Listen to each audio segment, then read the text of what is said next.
From the National Newsroom of the Canadian Press, I'm Naira Ahmed. Iran continues to launch drones at Saudi Arabia and Kuwait this morning as the Israeli military has reiterated the call for all residents of southern Lebanon to evacuate their homes, where it plans to, quote, operate forcefully.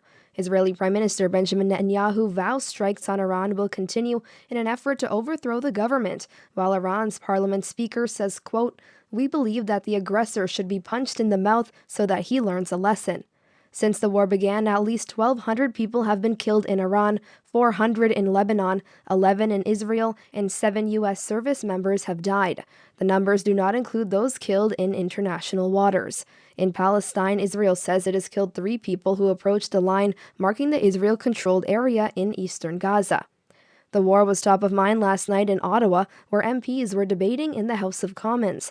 Opposition parties were not happy Prime Minister Mark Carney was not in attendance, following criticism over his shifting positions. Conservative leader Pierre Poilievre says he supported Carney's initial support of the U.S. and Israeli airstrikes, but that the Prime Minister has since flipped and flopped more than 4 times. His party says one thing to one group and the opposite to another, confusing our allies and dividing Canadians. Foreign Affairs Minister Anita Anand told MPs that Canada condemns attacks on civilians and civilian infrastructure. And Canada reaffirms that international law binds all parties, including the United States and Israel. Other MPs questioned how Carney could support the American military offensive on day one, while also urging the need to defend international law. The war has sent oil prices surging and stunned global economies. G7 energy ministers are meeting for a second day in a row after holding off on releasing oil stocks to bring down prices on Monday. The mother of 12-year-old Maya Gabella, who was critically injured in the Tumbler Ridge, BC mass shooting, is suing artificial intelligence firm OpenAI, alleging the company's chatbot helped the killer plan and carry out the murders. The civil lawsuit alleges OpenAI had specific knowledge of the shooter utilizing ChatGPT to plan a mass casualty event like the Tumbler Ridge mass shooting. The lawsuit says approximately 12 employees of OpenAI identified the post as indicating an imminent risk of serious harm to others and recommended that police be called. OpenAI came forward to police after the 18-year-old killed 8 people and then herself on February 10th, saying the killer's ChatGPT account had been shut down last June, but she got around the ban by having a second account. None of the allegations have been proven in court, and OpenAI hasn't yet responded to the claims made in the lawsuit.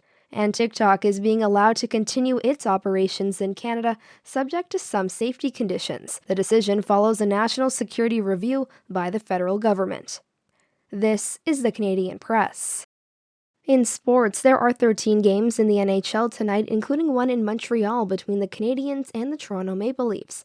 Elsewhere, the Calgary Flames visit the New York Rangers, the Colorado Avalanche host the Edmonton Oilers, and the Winnipeg Jets entertain the Anaheim Ducks. In the NBA, the Toronto Raptors visit the Houston Rockets in one of 11 games on the schedule. Last night, Canadian star Shai Gilgeous-Alexander matched Wilt Chamberlain's record for 20 consecutive 20-point games as his Oklahoma City Thunder beat the Denver Nuggets. Canada plays undefeated host Puerto Rico tonight at the World Baseball Classic in San Juan. The Toronto Blue Jays play the Atlanta Braves in MLB preseason action. Victoria Mboko will be aiming to punch her ticket to the Indian Wells Open women's single quarterfinals when she plays tonight, and FIFA World Cup's chief operating officer says the tournament is too big to be postponed because of global turmoil caused by the U.S. and Israeli war against Iran. From the Canadian Press, I'm Naira Ahmed.